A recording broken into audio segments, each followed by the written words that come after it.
Why should the Kennedy assassination matter to every single American? Join me in this week's Libertarian Angle as I address that question.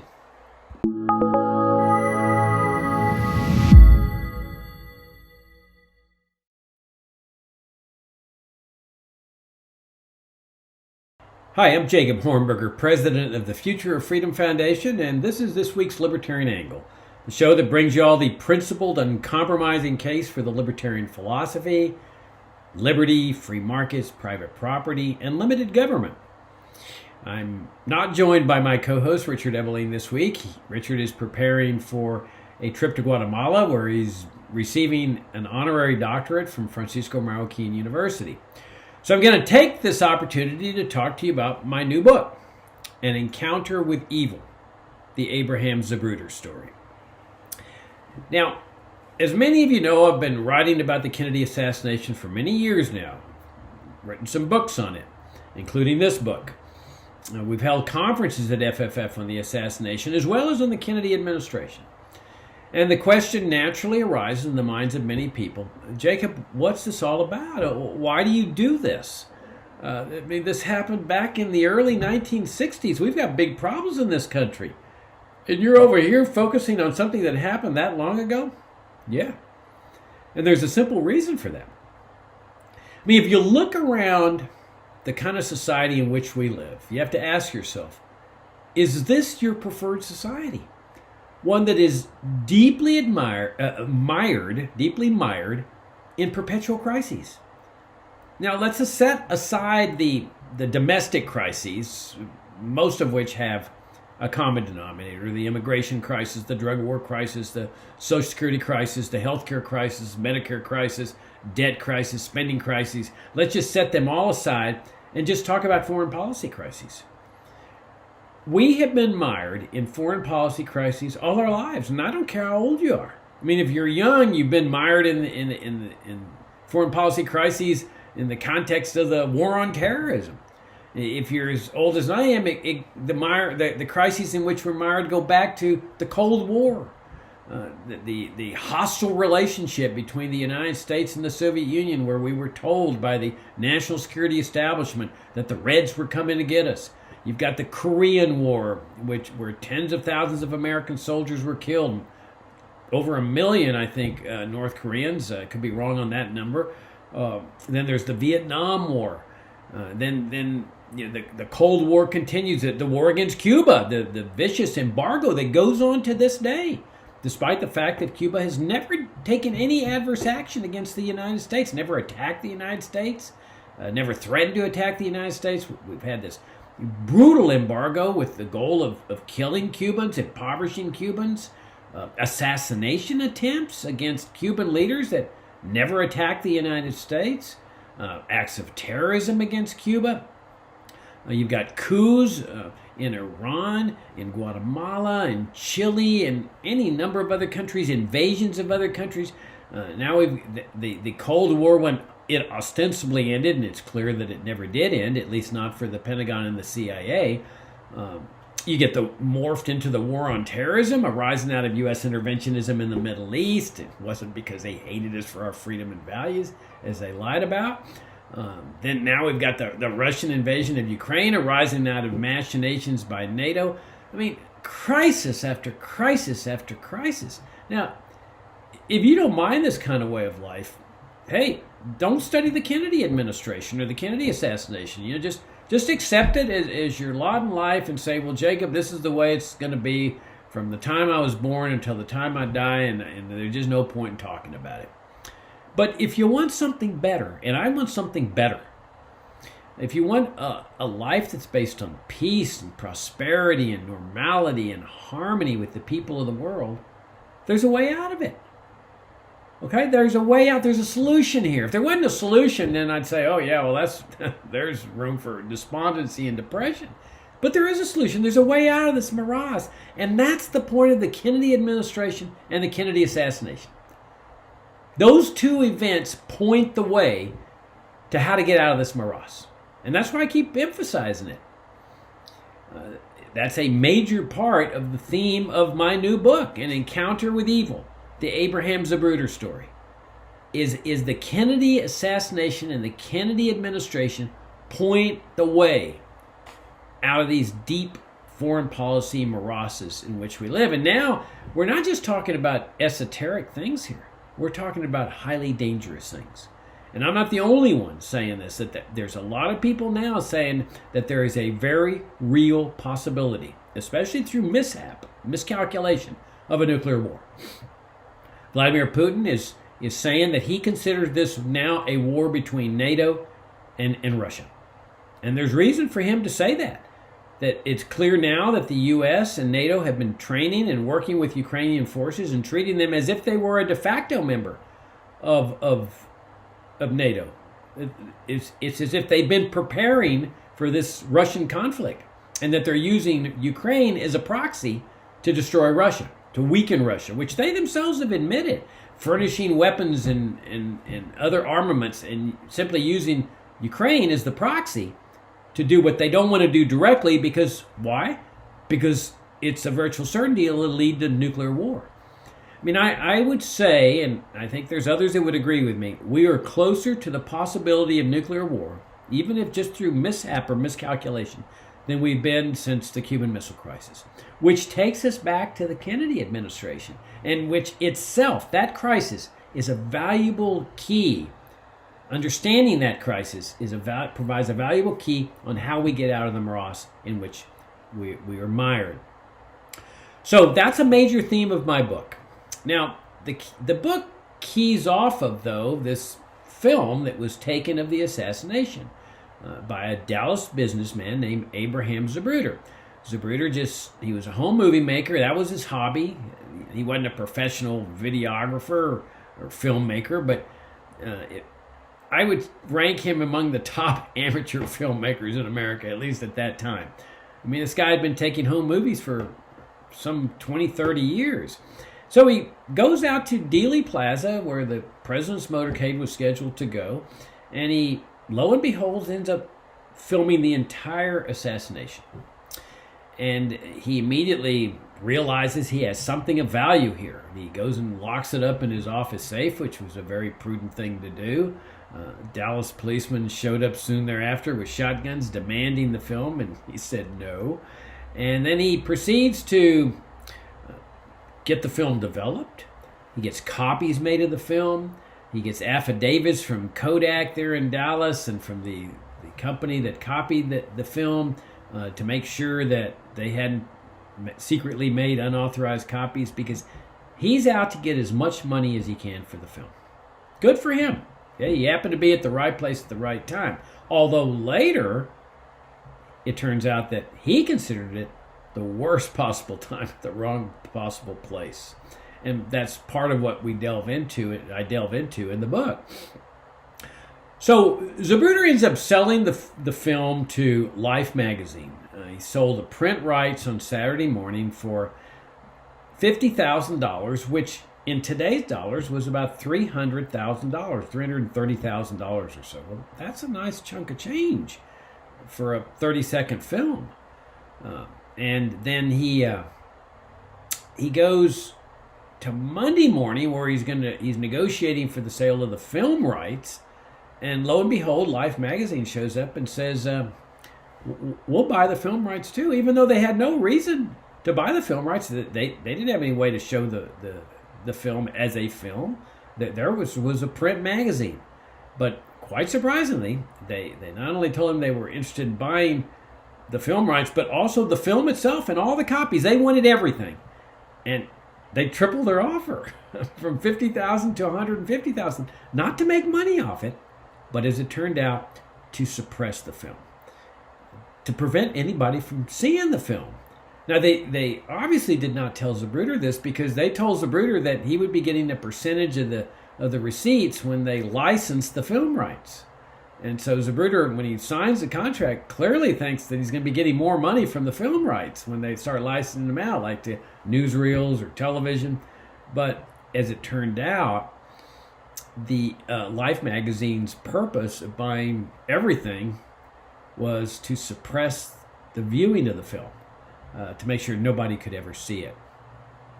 So I never had any reason to write a book on this film. I mean, I certainly had no intentions. Y'all know that I've written other books on the Kennedy assassination, including FFF's all-time best-selling book, The Kennedy Autopsy.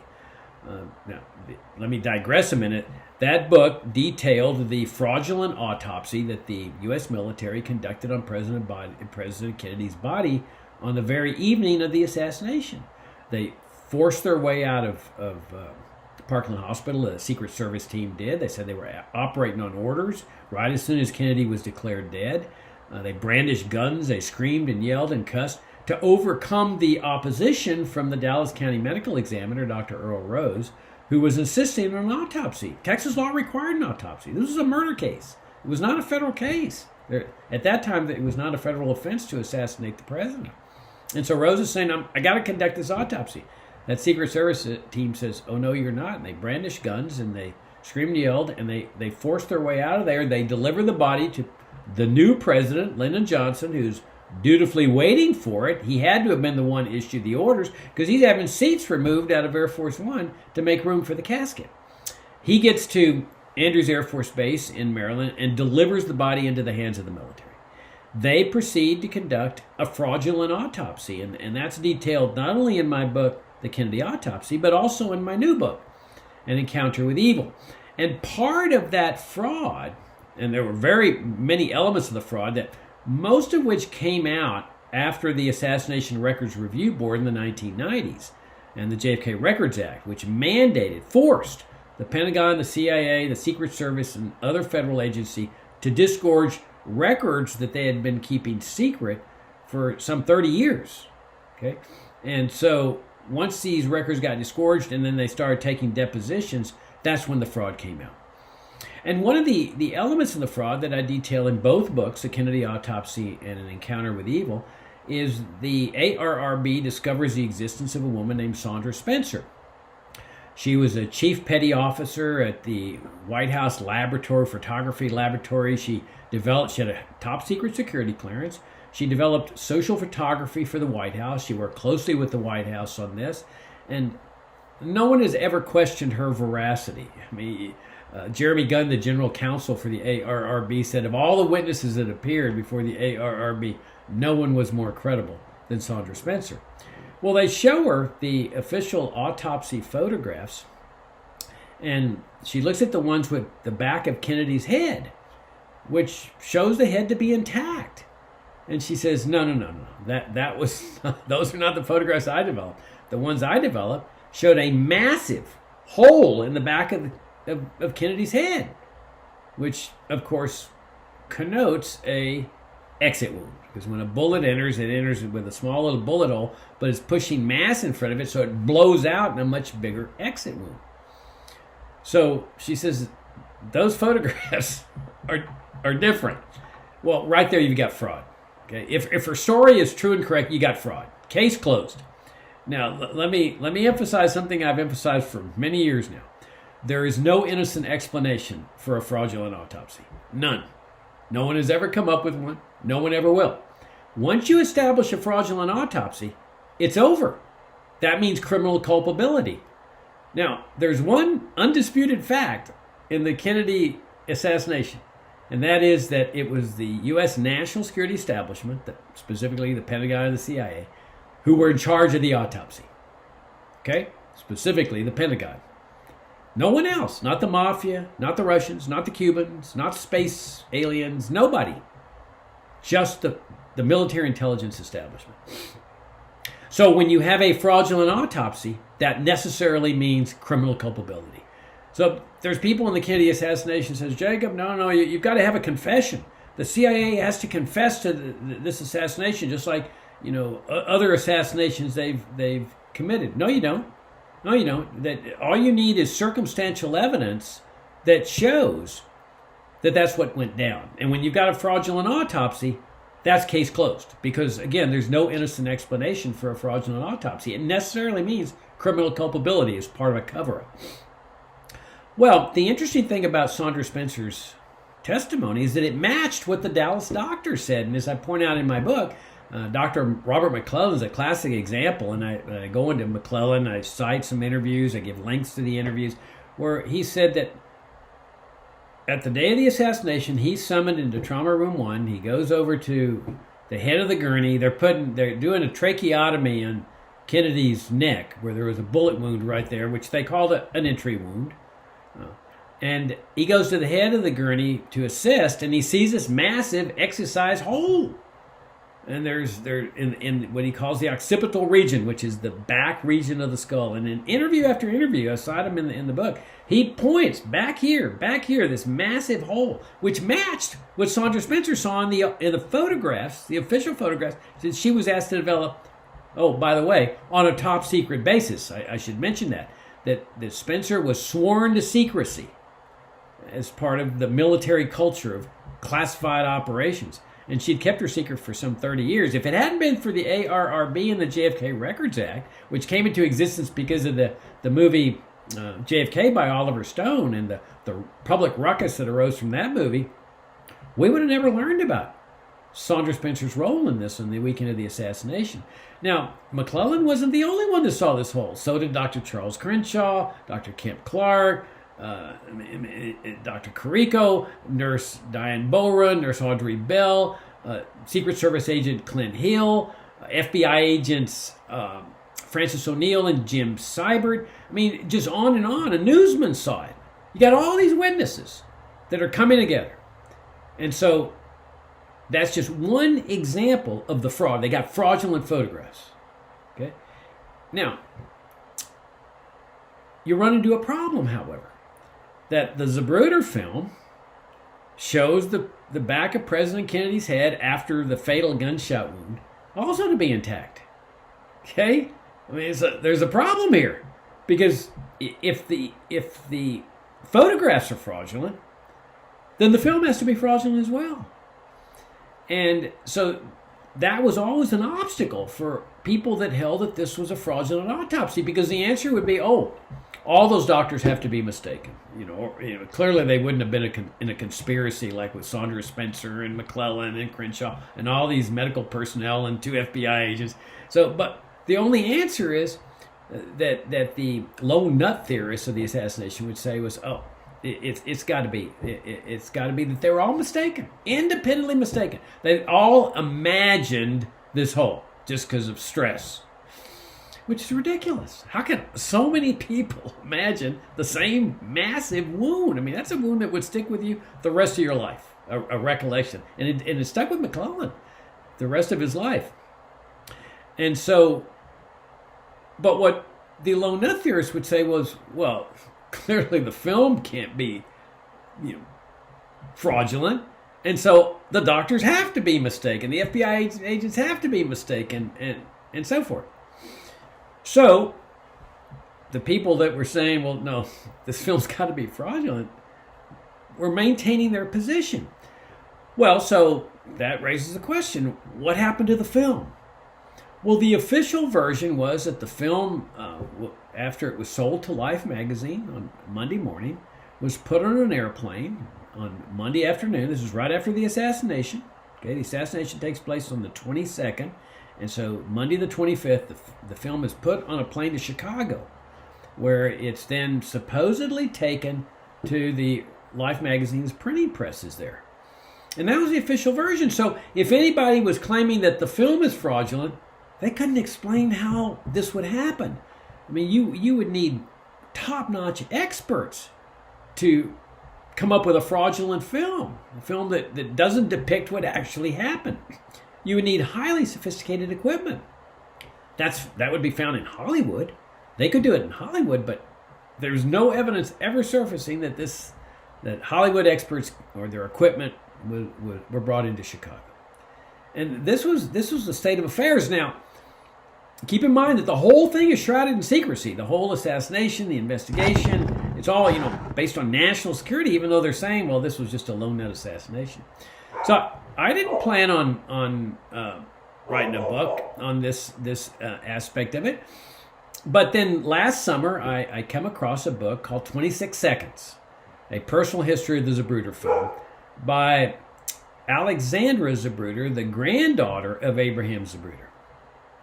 And I thought, well, this will be an interesting book to read, just to kind of see what the family's experience was with the film. But wow, as I start reading it, this thing, I'm realizing, oh my gosh, there's a lot more to this. I mean, this woman is explaining that about family secrets here that I never heard of. I don't think anybody had ever heard of. That specifically, there was a family taboo within the Zapruder family for 60 years or so, that no one in the family could discuss the Zapruder film. What's that all about? I mean, they made the equivalent back, or Abraham Zapruder made the equivalent of 1.2 or $3 million after he sold everything to Life magazine. That's a lot of money. That affects a family very deeply. I mean, why would you not want to talk about that? And then later on, when the Assassination Records Review Board seized the film under powers of eminent domain, they made several more millions of dollars, the equivalent, if I recall correctly, of around $23 million in today's dollars. What's the story with it behind this taboo? Now, mind you, she denied in her book that it was a taboo. And she called it a code or a culture within the family. And so she decides that she's going to violate this code and start researching and writing this book. By this time, her grandfather's dead, her father's dead. She's around 40 years old. And she said, I entered this thing with a lot of fear and trepidation. I didn't know what I was going to uncover. And she was right to have that trepidation, because behind every family taboo, and that's really what it was. She says it wasn't a taboo because there wasn't an express prohibition against discussing the film. But there was only just a code or a culture. Well, that's exactly what a taboo is. You don't need a formal prohibition. It's just a code that develops within a family. That was her word, that you don't discuss this film. And here's the thing about taboos. There's almost always a dark secret behind them. That's how they get developed. That we can't talk about the secret within the family. And people who are privy to the secret do not share the secret. But everybody starts understanding that there's something going on here. Just keep your mouth shut. Well, she decides to violate this thing. And she says, I was worried about what I would uncover. I knew that my family would have a reaction to this. But she does it anyway. And I put in the book that this act was one of courage. It's not easy to face a family taboo, especially when you think there's going to be a dark secret involved. So by the end of this book, I'm sitting there just shaking my head saying, this is ridiculous. She came up with two of the most ludicrous reasons for the taboo. She says that her grandfather was so guilt-ridden over having received so much money that they just couldn't discuss the film anymore in his presence. Well, that's ridiculous. He set out to make that much money. That was his goal. The whole weekend was spent trying to get as much money as he could for the film. And if he was that guilt-ridden, he would have waived the money from Life magazine. Life magazine, for reasons that I discuss in my book, spread out the payments for the $150,000 in annual installments of $25,000. So at some point, Zapruder could have just written Life magazine saying, I feel so guilty after having profited off the assassination that I'm waiving it. Don't send me any more money. He didn't do that. And then the other reason she says for the taboo is that her grandfather was so grief-stricken, traumatized over having witnessed the assassination of a man he admired, that it just developed into this taboo, which is ridiculous. A lot of people were grief-stricken, including people there in Dealey Plaza, people all over the country. And to my knowledge, no family ever ended up with a family taboo against discussing any particular aspect of the assassination. Moreover, Zapruder ends up dying 7 years after the assassination from stomach cancer. And by this time, his life was just a total disaster, mess. She says that the filming of the assassination just brought him untold amounts of unhappiness. I suggest in my book there's a completely different reason for his consternation, for his depression, for his nightmares that he was having. And that's what his encounter with evil was all about. That's why I titled the book. But if he dies in 1970, why does the taboo extend far beyond his death? I mean, she relates in her book that when she was 11 years old, she didn't feel comfortable asking her parents about the film. Now, by this time, her grandfather's been dead for more than 10 years, and the taboo is still in existence. And she knows it, and she cannot go to her parents and say, hey, I've heard about this film. I'd like to ask you about it. So she sneaks she walks into the school library, and she surreptitiously gets a book called The Death of a President by William Manchester to read about her grandfather's film.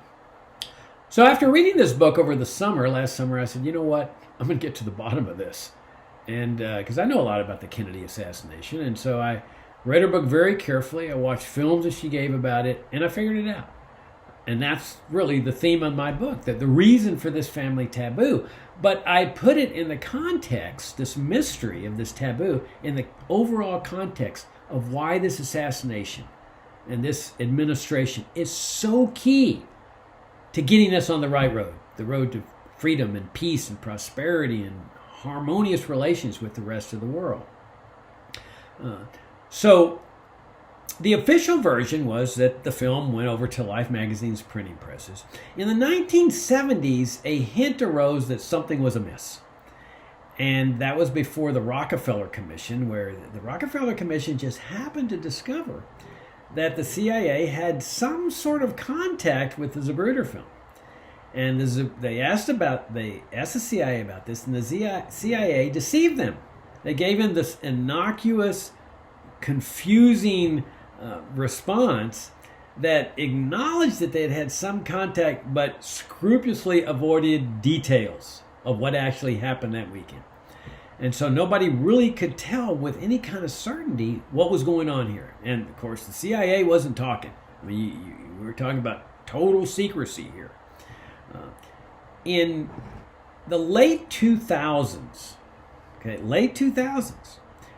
part of the puzzle came into existence. That was when a man named Dino Brugioni who had worked for the CIA at the National Photographic Interpretation Center, which was operated by the CIA in Washington, D.C., talked to a guy named Peter Janney. And I go into this in my book. Janney's the author of a great book called Mary's Mosaic. And Janney's father was a top official in the CIA, and so he knew Brugioni. So he calls Brugioni and says, hey, can I come by and visit with you? And Brugioni says, yeah, I knew your dad. Come on by. Well, Brugioni is the world's, according to Wikipedia, was the world's most renowned expert on photo interpretation. He had played a major role in the Cuban Missile Crisis when they discovered photographs of those Soviet missiles.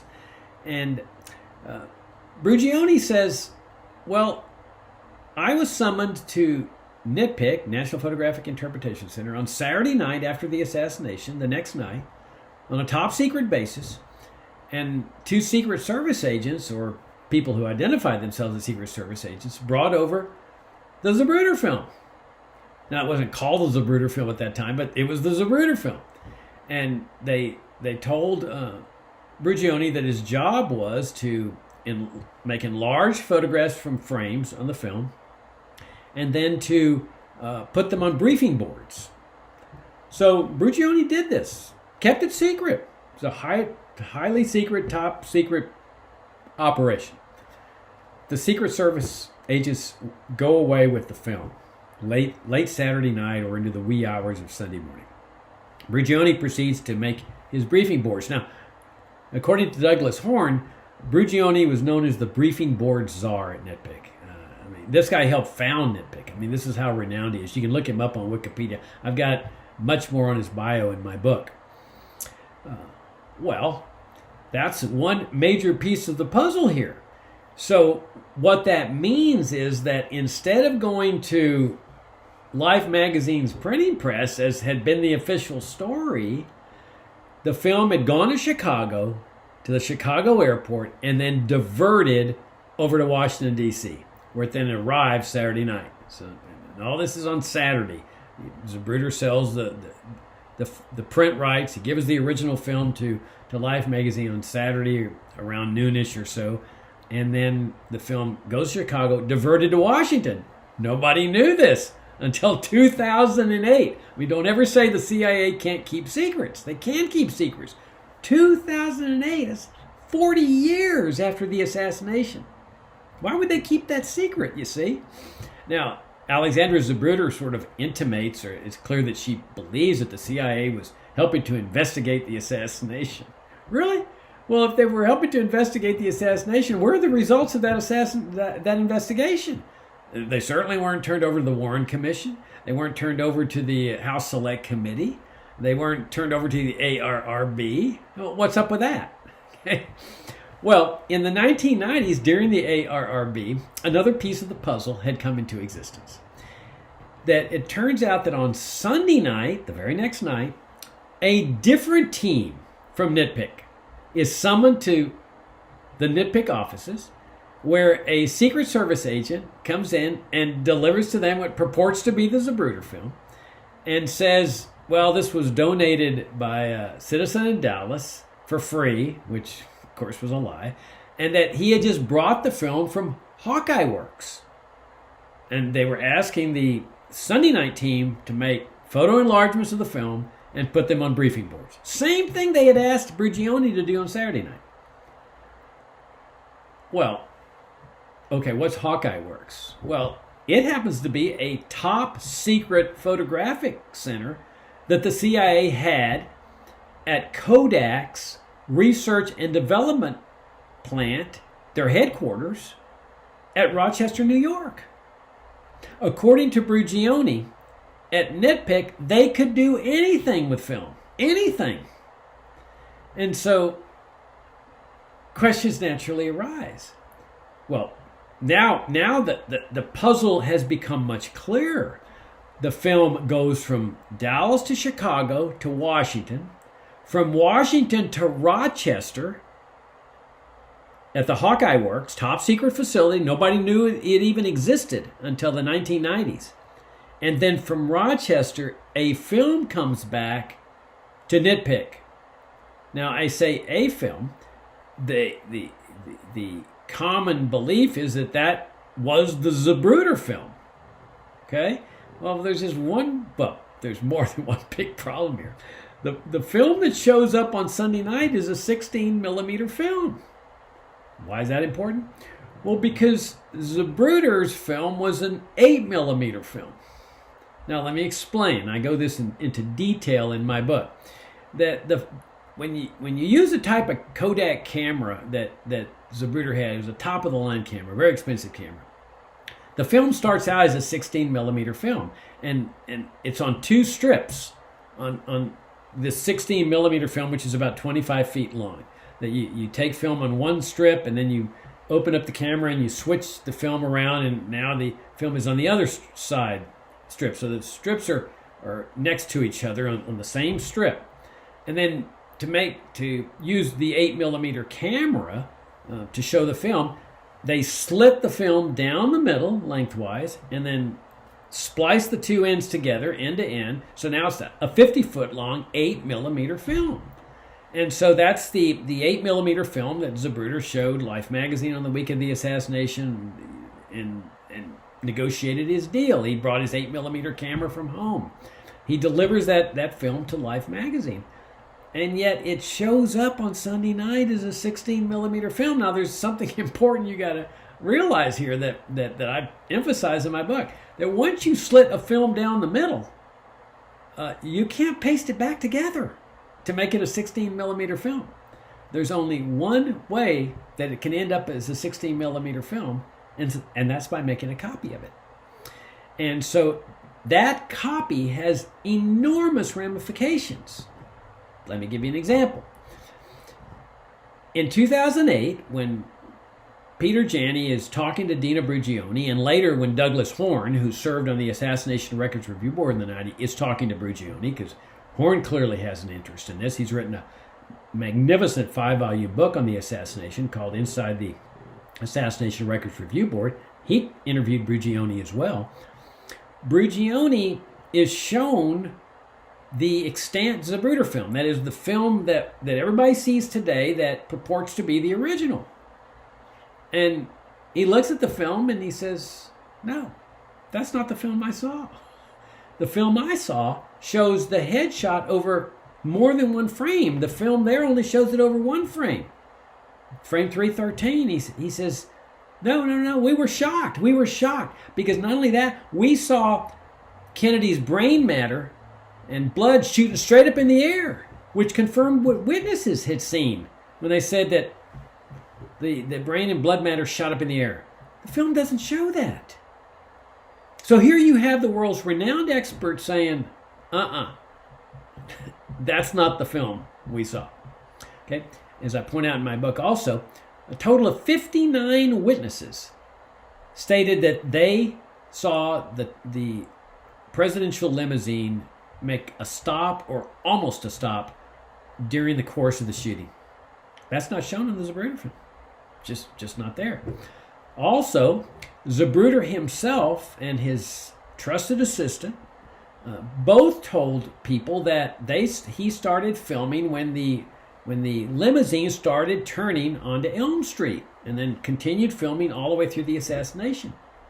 That's not there on the extant film. There's a jump that it shows motorcycles making the turn, and then a jump over to the assassination, over to the limousine, like in the middle of Elm Street, just before the president gets shot. So there's strange anomalies here. And I go into this in my book. Now, why is all this important? Well, because remember I said there is no innocent explanation for a fraudulent autopsy? Well, there's also no innocent explanation for a fraudulent film. Once it's established that the film is fraudulent, that's it. Case closed, because you see, the military controlled the autopsy. There's no question now that the CIA controlled the film. We've got a fraudulent autopsy. We got a fraudulent film. That's it. There's no innocent explanation for this. No one has ever come up with one. No one ever will. It necessarily means criminal culpability on the part of the national security establishment. There's no way around it. No one has ever been able to get away around this. What they would rather do is just ignore it. Let's not talk about it, Jacob. You're raising some very uncomfortable questions here, Jacob. You're pointing to some very uncomfortable things. Now, let me wrap up this libertarian angle by talking about what Kennedy was doing at the time that he was assassinated. Remember that when you look at the anti-Russia animus today, as bad as it is, it paled in comparison to what was going on in '63 and before and after. I mean, the anti-Russia animus was enormous. I mean, and the anti-communist animus, that the Russians were coming to get us. The CIA and the Pentagon maintained that there was a conspiracy, international conspiracy based in Moscow to take over the world, and that if America didn't convert to a national security state, which America did after World War II, if they didn't wage this Cold War, America would end up falling to the Reds. Well, what hardly anyone has ever done since then is few people have ever questioned the whole notion of the Cold War. It just assumed through the power of indoctrination and propaganda that this was all necessary. Well, what if it wasn't necessary? What if it was a racket? And that's where the Kennedy administration and the assassination come into play, because Kennedy decided it was a racket, and he decided he was going to put a stop to it. Now remember, this is the entire vision of the Pentagon and the CIA, not just today. I mean, we see that today with respect to the crisis in Ukraine. But it was even more pronounced back then, where they said, we have to maintain this Cold War against this communist enemy, the Russian enemy, the Chinese enemy. We don't have a choice. They're coming to get us. Kennedy says, well, we do have a choice. And Kennedy fully realized that he was ahead of public opinion. He had to go very carefully because he was running for re-election. But he goes to American University in June of '63, and he upsets the apple cart. I mean, he did more than that. He threw the gauntlet down before the national security establishment, with whom he was already waging a war. He was waging a war with the CIA over what happened at the Bay of Pigs. He had fired Allen Dulles, the revered director of the CIA, who coincidentally would be appointed to the Warren Commission that supposedly investigated the assassination. He was reputedly vowed to tear the CIA into 1,000 pieces and scatter it to the winds. He held his generals in disdain, the whole military establishment, and they felt the same about him. They felt he was a traitor. the Cuban Missile Crisis. He had cut a deal where he agreed that Cuba would not be invaded by the Pentagon and the CIA ever again, which meant leaving Cuba into the hands of the communists permanently, which the CIA and the Pentagon believed was a grave threat to national security. They still do. That's why they maintain this horrible embargo against the Cuban people still to this day, because they consider Cuba a threat to national security.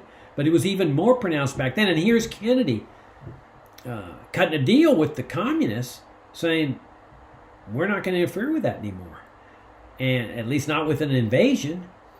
And then the Joint Chiefs of Staff called his resolution to or at least one member of the staff, and he was just reflecting the mindset of everybody there, the biggest defeat in U.S. history. Imagine, the biggest defeat in U.S. history.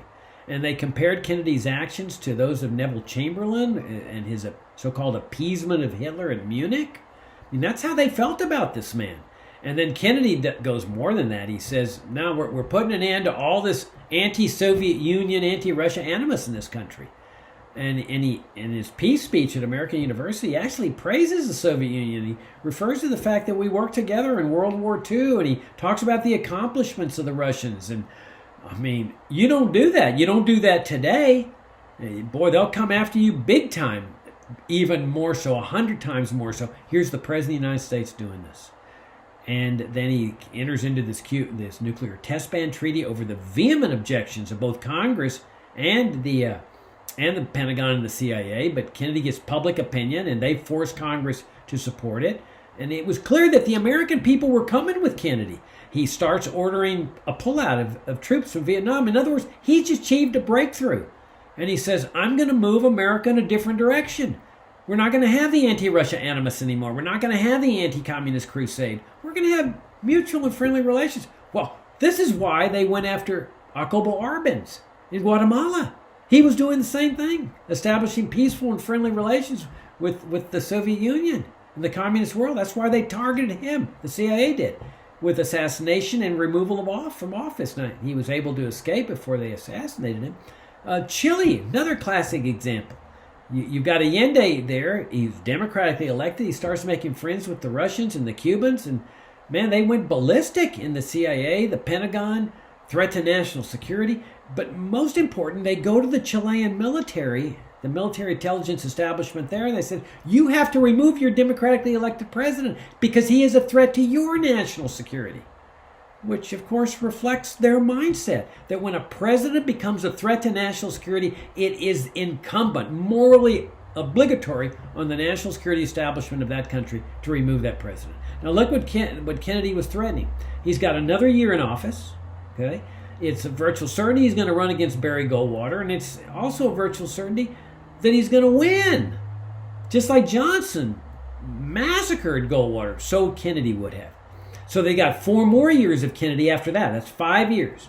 Then probably Bobby Kennedy's going to run. So there's the threat of 8 more years. They're looking at a situation where there's going to be no more Cold War, no more. There wouldn't be any war on terrorism because Kennedy would have never let them go into the Middle East and start killing people in order to engender the blowback that brought us the whole war on terrorism. There would have been no invasion of Afghanistan, Iraq. There wouldn't have been all this anti-Russia animus today. Everything would have been different. No Vietnam War where 58,000 American men are dead. That was a huge rupture in the history of this country. And it was with the same idea that no president will ever be permitted to come in here and challenge their anti-Russia animus, their war on terrorism animus, the whole worldview that gives us crisis after crisis after crisis after crisis. So what Kennedy does is he points the way, that there's a way out of this, but it means confronting and challenging this structure that we have called a national security state. Our country started as a limited government republic, and it turned into a national security state with omnipotent powers, communist-like powers, totalitarian powers, omnipotent powers, power of assassination, non-reviewable. Supreme Court won't get involved. Power of indefinite detention, kidnapping, secret prison camps, torture. This is not what America was all about. When I was a kid, this is what communists were all about. And yet, this is what we become. In the midst of all these crises and everything, this is what we become. And I say, we can do better. We have to do better. Our lives may depend on it. Like I say, this is the closest to nuclear war. They're playing a reckless game right here in Ukraine. Reckless. And they're doing it with the lives of humanity. We have to lead the world. That's what we Americans can do. We can lead the world. That's what we should do. We have to do. Lead the world out of this morass. And it means challenging myths and things that are uncomfortable, that are painful. But we have to do that in order to get this country back on the right road. The road to peace, prosperity, liberty, and harmony with the people of the world. And that's the point of this book. An Encounter with Evil, the Abraham Zapruder story. You can get it at Amazon for $9.95 Kindle version, $14.95 print version. That's this week's Libertarian Angle. Thanks for tuning in, and we'll see you next week.